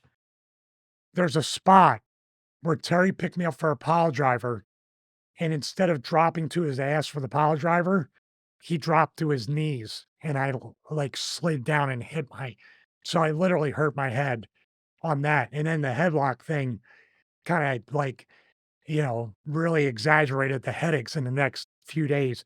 But I remember my bell was wrong. I couldn't see. I had blurry vision for about a week. It was pretty bad. Now, this might be a controversial question, but do you think chair shots to the head are overblown as far as being a main contributor to concussions? Because as we know, I think after the Chris Benoit thing, and also Linda McMahon running for Senate, I think, whatever she was running for in 2008, they really tried to clean up WWE, make it PG, and chair shots were just thrown out to the head, completely thrown out pretty much. In your experience, is that just almost a guaranteed concussion? Are they slightly demonized? Where do you fall on the debate? No, I think you err on the side of caution. You're talking about an unprotected chair shot to the head, and obviously adrenaline, live TV or pay-per-view, and you need to swing it like you hate this person and you want to give them a concussion. There's no room for working. I would dare say a chair shot to the back with the whiplash of you selling back with your neck and your head. It's literally most concussions, like you talked about, you got hit, but you got put back and your brain hit the front of your skull. Who cares? Same thing. If you're coming down with a chair shot here and you're being like Barney Rubbles with a chair shot over the head, then the brain's going to hit the skull this way. So I think everything's a potential concussion. I mean, then again, we all know it now in these days. Back then, we kind of knew what we were getting into as far as injuries, pain, what you're going to encounter. But as far as CT, post concussion syndrome, today I really do fear for the people because it's a lot more physical in a lot of ways than it was back then. I want to bring to your attention, not that you don't know this tweet exists, by Corey Graves. So this was in response to Jack Perry taking an unprotected chair shot to the head. It was, I don't know, a week or two or a couple of weeks ago on AEW television. Was it not Battle of the Belts? Was it the 250th Yeah, show? I think it was something like that. Anyway, Corey Graves says this. This is not meant to sound judgmental or incite us versus them or question anybody's passion or talent or intentions. This is just coming from a guy whose career ended from a few too many accidental headshots. The art, in capital letters, of this business is protecting ourselves and each other. Trust me, the gaps in memory are not worth it. I promise. So for the first time in a long time, seen an unprotected chair shot. Jack Perry's taken it. He's got form for doing stuff that maybe other people have told him not to do or advised him against, with the it's real glass Crimea River kind of thing. What do you think of Corey's words there? Very cautious. Now, he deleted that tweet, correct? Yeah. Why? Why would he do that? I have the same question. Why would you? There was nothing wrong. There was everything right about that tweet. We live in a weird time where someone like Corey Graves, who experiences, and I've gotten a lot of flack for sharing my experiences and trying to help the next generation. He experienced it. It really legitimately ended his career. Thank God he had a second career, the commentary job, which dare I say it, he's more overdoing that than he would have done wrestling. But he has to live every day with the memory loss, with maybe the mood swings, with all the stuff that we have to deal with on that. And he just tweeted, and it helped me. I can't imagine, although I know it happened because it's AEW fans and AEW, and they just are very tribalistic with protecting anything that's done in AEW. And they're going to say the same thing to me. Well, you're an ECW. If you watch my work, only times I did that kind of stuff, and I didn't want to do it then, was the climax of a storyline, a payoff. They finally got their hands on me. If I did that each and every week, James, my career would be over in a year because I'm not a tough guy. I'm not able to take that kind of punishment day in and day out. But we live in a strange world where Corey Graves benignly shares his experiences and offers a friendly warning. Embrace the art of pro wrestling. It's not supposed to be a shoot. Mm-hmm. But then he deletes his tweet, which means they came for him. They got mad at him. It's like, get out of here, man. What are you talking about? When you talk about ECW and hard chair shots, the one that immediately springs to mind is the cage match. Were you in this match as well? I can't remember. I was part of it. This was the chair shot heard around the Yeah. world. Dreamer on Raven. They recreated it with Jack Perry and Mark Briscoe, Mhm. correct? So was this Ring of Honor or AEW? It's AEW Dynamite, July 24th. I've got it here. Okay. I mean, it's what it is. They wanted to recreate a moment. They wanted to pay tribute to Dreamer and Raven. It's a great callback on history. But then again, I've been around Dreamer and Raven. They are obviously feeling the effects of that and other types of concussions. I can tell. They can tell me all day long that they don't feel. I feel the effects. I try not to. I try to stay as sharp as I can, but man, I still have some stuff that happens. I have to write way more stuff down. I got the date wrong on my own injury. I thought it was 2008 as opposed to 2005. Innocent enough, but after 31 years of wrestling and all these concussions, I have to sit back and think, is it happening? It's always in the back of your head.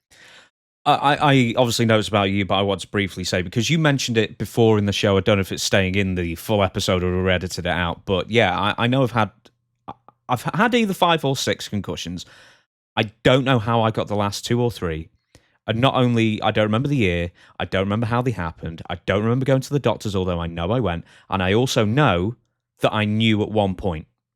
And now over the How terrifying is that? but this is so low level compared to professional wrestlers. It really is. I mean, I've never had a bad concussion, where I've forgotten where I was, or was crying hysterically because I thought something terrible had happened over and over again. These are all minor concussions, yet I can't remember half of them, which is a bit worrying. And I've always had a bad memory. So I always look back and think, well, the amount of times I've been punched in the head, not just because down the street because people hate me or anything, I did a lot of training in my earlier days. And, all the hundreds of little micro concussions and knots on the head. And as I was telling you before we start recording, I used to go to this dojo, not dojo, but you know what I mean. I used to go training where there was no mouth guards, just thin boxing gloves that are only probably 10 ounce. And our trainer would just go, you versus you, right, go knock the 7 bells out of each other. And that was basically it. And I'd just go home with a headache every single time, 3 times a week. And I didn't think too much of it in my early 20s. Now I got one shot, as I was saying before, 10% punch to the head because I'm trying to get back into this whole thing. And I just put my gloves down and said, I'm not doing it because I got a headache immediately. And it just reminded me that I'm not in my early 20s. I'm in my late 30s now. And I just can't take shots to the head. And it's important maybe it's important for me to go through it. As I say, it's very, very minor. But it's important for me to be reminded that I'm not in my early 20s anymore. And I just can't deal with these things anymore. But, for someone like you who was in professional wrestling for 30 years, you're taking those snapback bumps. You're getting dropped on your head or your shoulders by Heidenreich.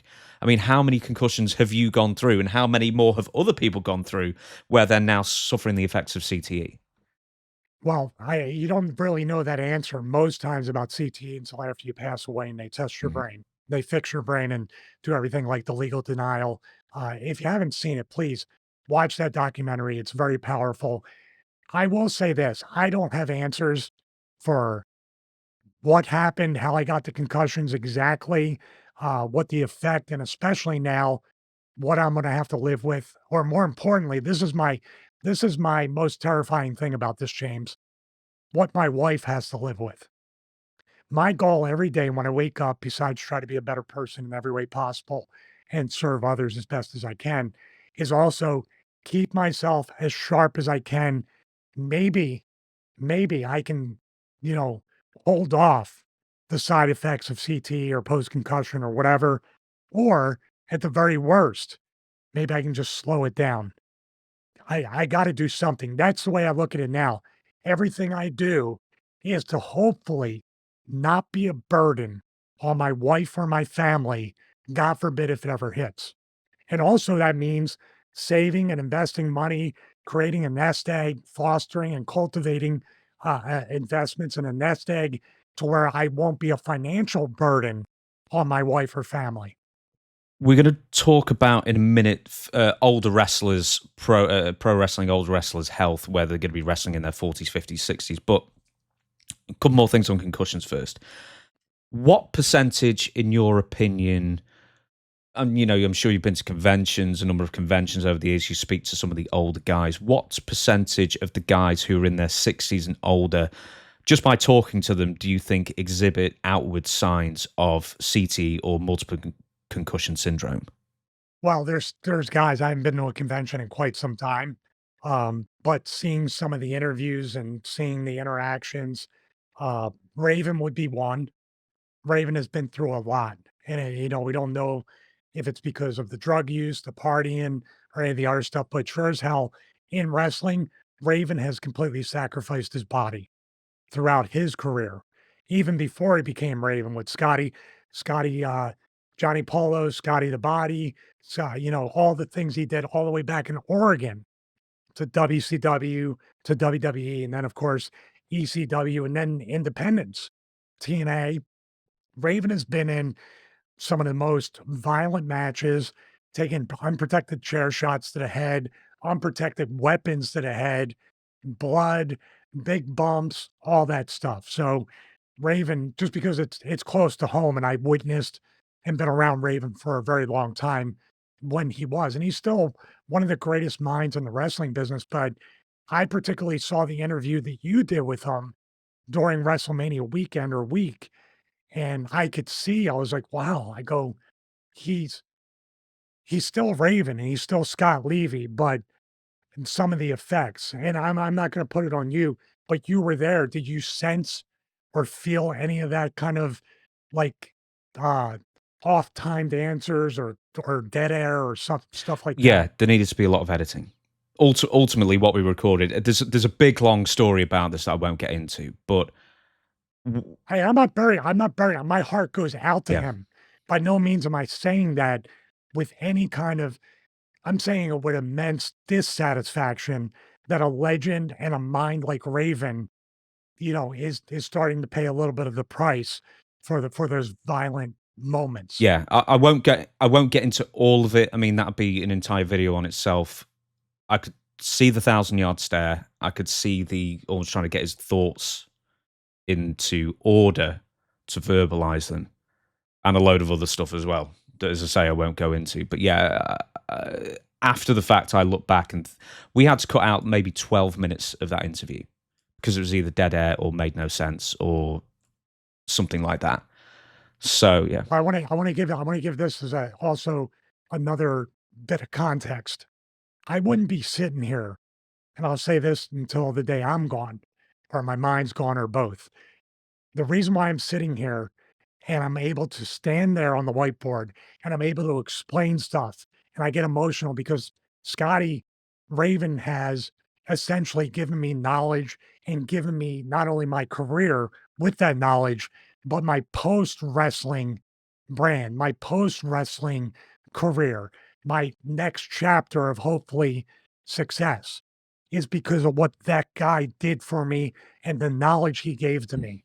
And when I see him not able to do that in an efficient way anymore, and I'm not saying he's gone. I mean, you could still learn a ton from Raven, but the fact that he struggles, it just breaks my heart. what are in your because concussions weirdly are like COVID at the moment. Everyone can have 1,000 different symptoms, and it can still be essentially the same thing, I guess. But in your experience, what were the specific symptoms of the majority of concussions you suffered?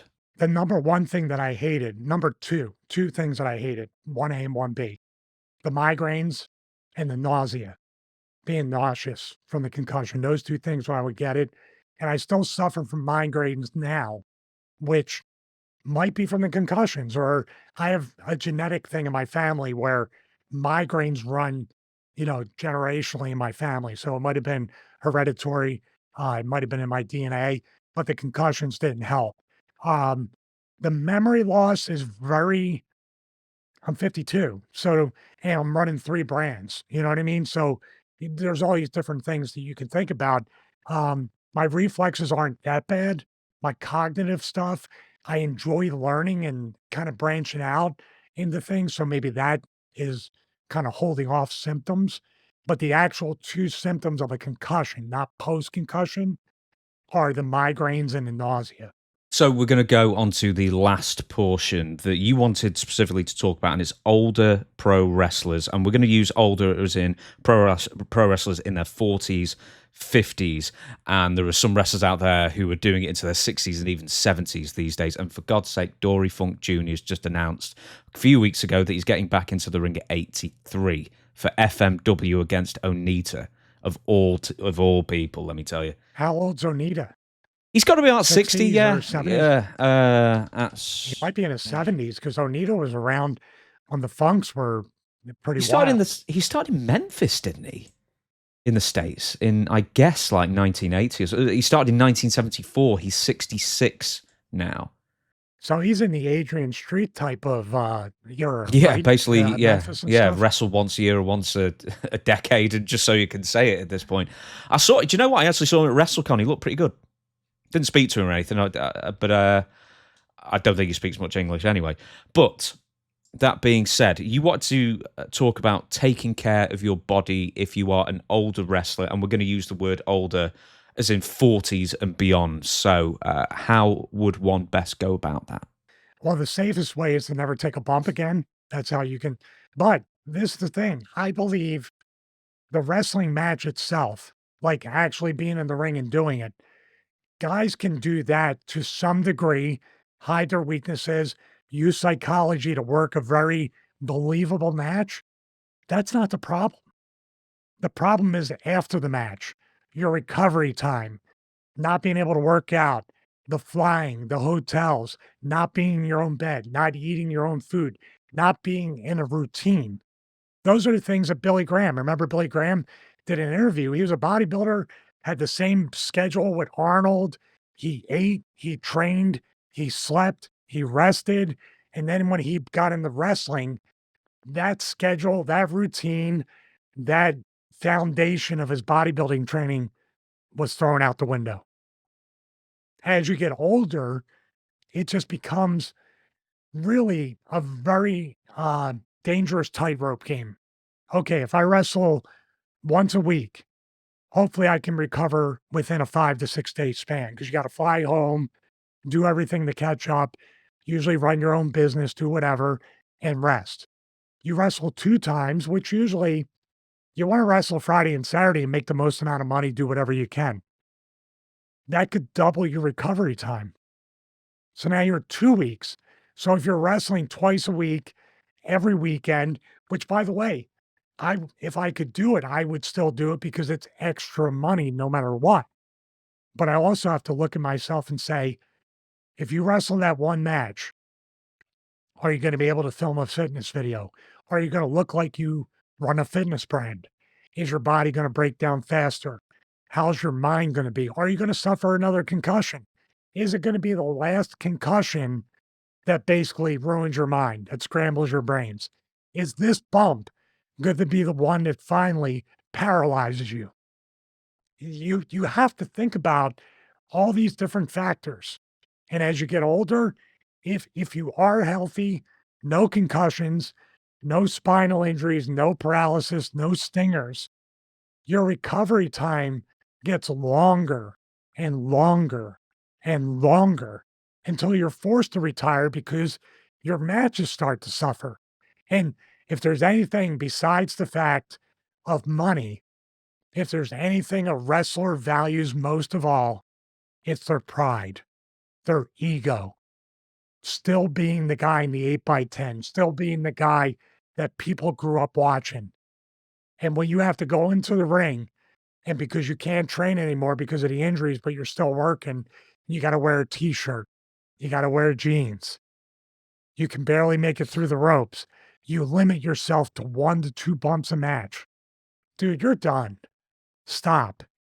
You're on a shot clock. You're a ticking time bomb. And when the time bomb goes off, there's no going back. That's that's the tap dance that we play in our 40s, 50s, 60s. And then you got guys like Snuka that were wrestling well into his 70s. So that's the way I look at it. I always take pride that I look somewhat like I did in the 8x10s and I can wrestle somewhat like I did. And if there's even a this much of a chance that you aren't going to get the Stevie Richards that can bump and pop right back up to his feet, I'm not getting in the ring again. So let's say you're in your 40s or 50s. Let's stick with that age range because there are a lot of wrestlers. AJ Styles, your Randy Ortons, your Adam Copelands, etc. Jeff Jarrett, for goodness sake, he's nearly 60.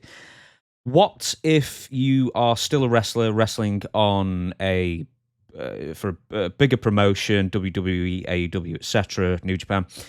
How do you mitigate the injuries? How do you keep on doing it? Is it stretching? Is it what post-match care is optimal for this kind of thing? And similarly, I want to get to frequency of matches as well, but let's call it pre and post-match care to keep your body in the best shape it can be. Yeah, lots of stretching. I would do stuff like DDP yoga or just standard yoga. The reason why I would do DDP yoga is because the isometrics would warm my muscles up without exhausting them like a full workout. The joints would loosen up, everything. I had my hips opened up for the Stevie kick and other things. And more than anything, I'm lengthening my spine because when I go out there, guess what's going to happen to my spine? Nothing but compression, baby. So after the match is hard because, and I wouldn't do it a whole lot because you just want to get in the car, get the hell out of the building, get away from the scumbags in the office, and just go to the next town. But I had to find a corner to stretch. I would try to get ice and heat a couple times before I hopped in the car. That's something that you have to do. Triple H talked about his training over the years, that basically 3/4 to 80% was weightlifting before. Now, like 3/4 to 90% was the pre and post hab, the prehab and rehab, and little weight training, basic movements, and that was it. And dude looked great. He looked leaner than ever. And when he was doing the WrestleMania matches later on in his career, he looked better than when he was like, you know, gained 40 pounds after a torn quad, Triple H, you know? Another subject for another day. Frequency of matches. Right. I've heard two different kinds of advice, contradictory. One is you've only got so many bumps in your bump card. Two, the more frequently you wrestle, the easier you can get through from one match to the other. So which one's right? That is the riddle of the Sphinx.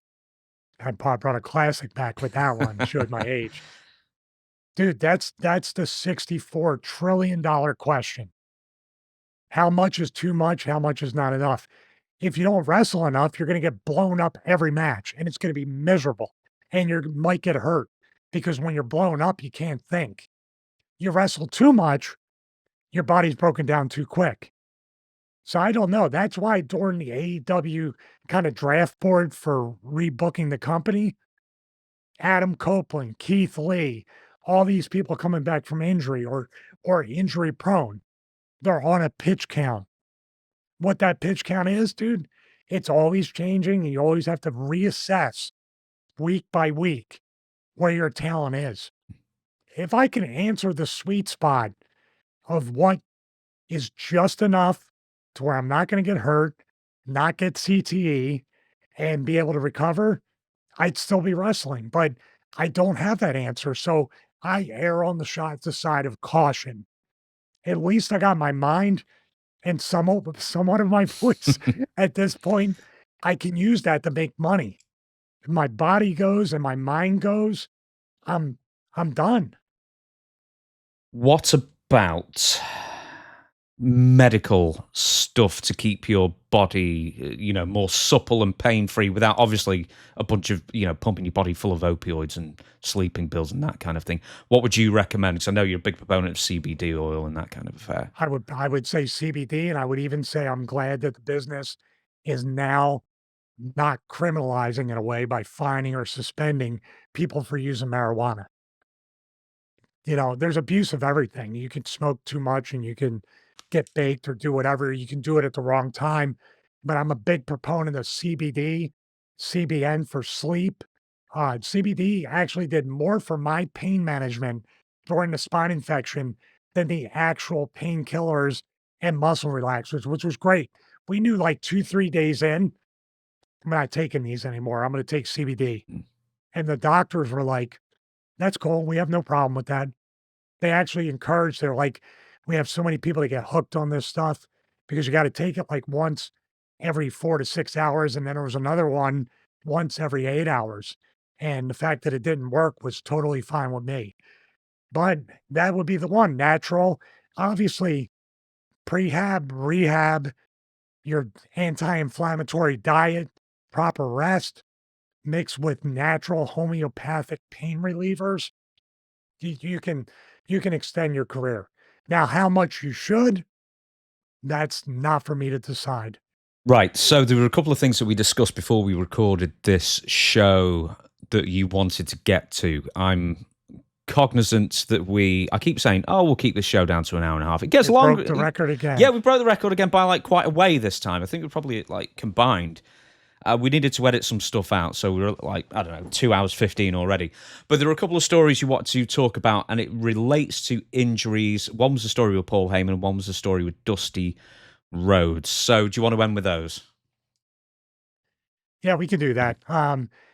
The injury I got during that house show, the ECW house show in 1996 against Rob Van Dam, Paul came up to me because my I was in bad shape.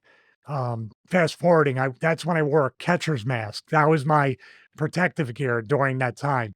Had a catcher's mask and wrestled with the catcher's mask for weeks and months. Paul had pulled me aside in the Paul Heyman voice and said, "Here's what I want you to do."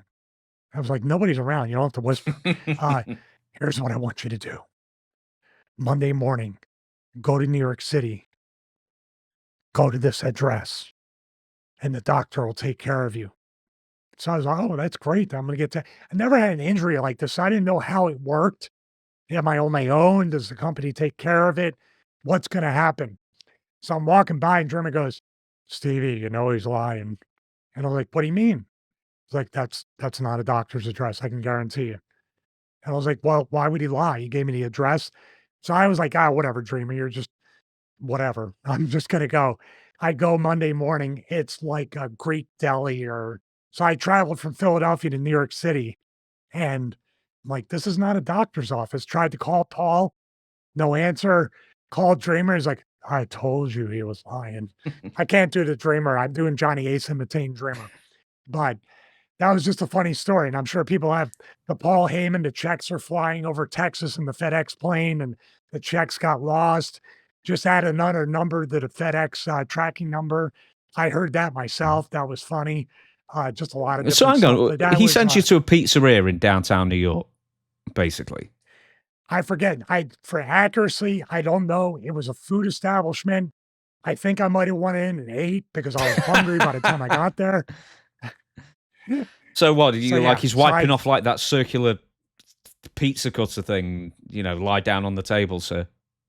I mean, You know what? I didn't know. Maybe the guy moonlighted like I was Dr. Stevie. Maybe this was Dr. Luigi or mm. something that I could have just got, surgery in the back, the old school way, back in the old country. Let's get it done. And the last thing you wanted to mention, this relates to 2008, and I'd seen this recently. No, 2005 2005. or Well, 6.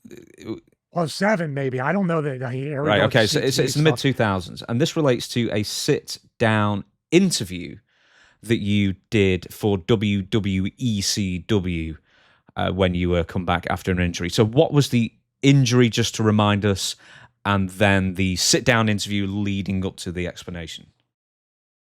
This was the second vocal cord and throat injury that resulted in multiple mini surgeries leading up to the replacement of the thyroplasty, the vocal cord implant.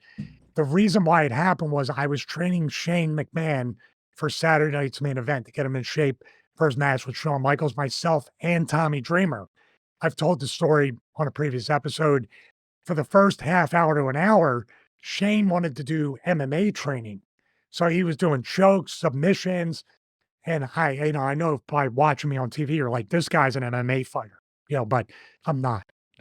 I'm not at all. So he was choking me a lot and it was causing damage to the implant, resulting in a lot of mini surgeries to open up the airway because the airway started to close and I was having a lot of trouble breathing. It felt like 100-pound plate was on my chest at all times. So, with that being said, I had to get the surgery. The company took care of the surgery with that, which was great. I was going up to Massachusetts General, every week to have the mini surgeries done to open up the airway. And then guess what the date was? December 22nd. December 22nd. Mm-hmm. December 22nd. It's like came with the May 19th thing, like, rah, like the ghost of my past coming back. But that was the big surgery. And then we did the ECW return thing with that and connected that to the guardrail spot because essentially it was the same thing that I needed after the injury. That was the origin of why I needed the implant. But you're talking about the backstage stuff of the, behind the scenes of what was accurate and more importantly, inaccurate about that promo. Mhm. James is I, nodding. I was I need nodding a there, yeah. I need So you go on there and claim what, nine surgeries? well, I didn't claim. They when adding up, and I'm talking about these are little mini outpatient things going into the major surgery. But all in all, total for this, they asked me the specific question. How many of these surgeries did you have on your throat and vocal cords? So it was a grand total the first time and this time, which was only one before, almost 19 surgeries. It's a lot of surgeries, and people could say, well, it was outpatient. I'm telling you what, when they stick the tube down your throat and you're awake and they got a Ugh. scalpel and they're cutting and you're awake, it's a surgery. I don't care what you say. So with that being said, I said the number in take one. And there's two elements here to this promo. And the producer for the promo was Dusty Rhodes. He was essentially kind of the booker for ECW or something like that. He pulled me aside on that take, stopped it, and he said, "Hey, listen," he goes, "we can't have you saying that number." And I'm paraphrasing, but I'm getting most of the verbiage right. And I'm like, "Why?" He said, "I know what Vince is going to say." And that's the way he played it off. I know what Vince is going to say. That 19 surgeries are too many surgeries for somebody with your place on the card to come back from. That's a main event number of surgeries to come back from. I said, "Okay, well, what number what number should I say?" He goes, "I think like 6 or 7's enough. If you go over 10, they're gonna think you're too over. So 6 or 7." I said, "Okay." I'm kinda like trying to play nice, but in my mind, I'm like, "Are you kidding me? Can you guys kick me in the nuts anymore?" But I grinned and I bared it. I tell the story again. Joey gets to a question, "So what made you wanna come back and compete again?" My brother died from ALL not long before that, leukemia. So basically had a mass in his chest. Kid was 24 years old, passed away, never had a life, never had to experience anything. Gave me a lot of perspective, James. A lot of perspective. And just to give you a little context too, like if my brother just died, I'd be like, well, man, that's upsetting, this and that. But I was holding him when he was in hospice, 12:38 a.m., died in my arms. Not say we're super tight, but I was the first one to get to him as he was having convulsions and literally dying. We didn't know though. Holding him, holding him, holding him. And he became like the heaviest weight you ever want to hold. I can't explain it, but it gave me immense clarity and perspective to stop bitching, stop moaning, stop waiting for the call, stop blaming everybody else for the fact that you're not getting pushed or these little first world problems that are quite frankly bullshit. That all hit me in that second. So when Joey asked me that question and I answered it honestly, I said, my brother died from, I said cancer just to make it simple. He died. And before that moment, I let everything get to me. I blamed everybody else for anything, even this opportunities or lack of opportunities. I just blamed everybody else for anything that fell short in my career or in my life. And I go, and when I held him in my arms and he died and he left, I swore to God that I would not waste another moment, that it would be up to me to make the most out of not only my career in WWE, but my life. And I have nobody else to blame but myself, success or failure. I'm going to go out in that ring. I'm going to make the most of it. And I don't care if I fall flat on my face and lose every match. I'm going to do my best. Pulls me aside again. We got to cut all that out. It's too long. And quite frankly, Vince isn't going to go for it because, like before, your place on the card, that's a main event type of thing to come back from. Okay. So that was essentially take 3 of the promo. The only reason I wanted to talk about this wasn't on Dusty. Dusty was he's right. Vince wouldn't have went for that. Your perception, the perception of me is I'm not important enough to come back from those 2 major things. It's too much of a push for somebody in my spot. But my thing was, that's my truth. And the reason why I wanted to say this was that point on, whether it was said in a promo, whether it aired or not, was honoring my brother who never had a chance to live a life at all. And how dare I waste an opportunity to be in the biggest wrestling company in the world that people would kill and die to get into to get that one opportunity. This isn't the promo. This is me telling you. And whether it aired or not, even what we're doing today, I want to honor my brother and everybody else that didn't get the opportunity to do the things that we are blessed to do today. So I hold no ill will to Dusty. He was just a messenger. But the backstage politics of this perception is reality type of BS, I hope they still don't do it today. Because everybody's story is important. Nobody needs to be marginalized. Just like Jobber, everybody is a talent, no matter what level you're on. It's like being in the NFL. You could be on the worst NFL team, but you're still a professional football player. You're still better than 95% of the people out there as far as your skills and your talents and your work ethic. And that's it. I just wanted to kind of get that out there that that's the way that promo initially was supposed to go. And then you see the end result. Yeah. The more important headline, obviously, I'm sorry, I'll bring it back to the wrestling question, but the most important thing is obviously the gaining of perspective, real loss, and that kind of thing. But you also mention, and what I'm getting out of what you're saying, and I've seen examples previously and afterwards, is that in the WWE at that time and for a long time before and after, they would resent somebody for trying.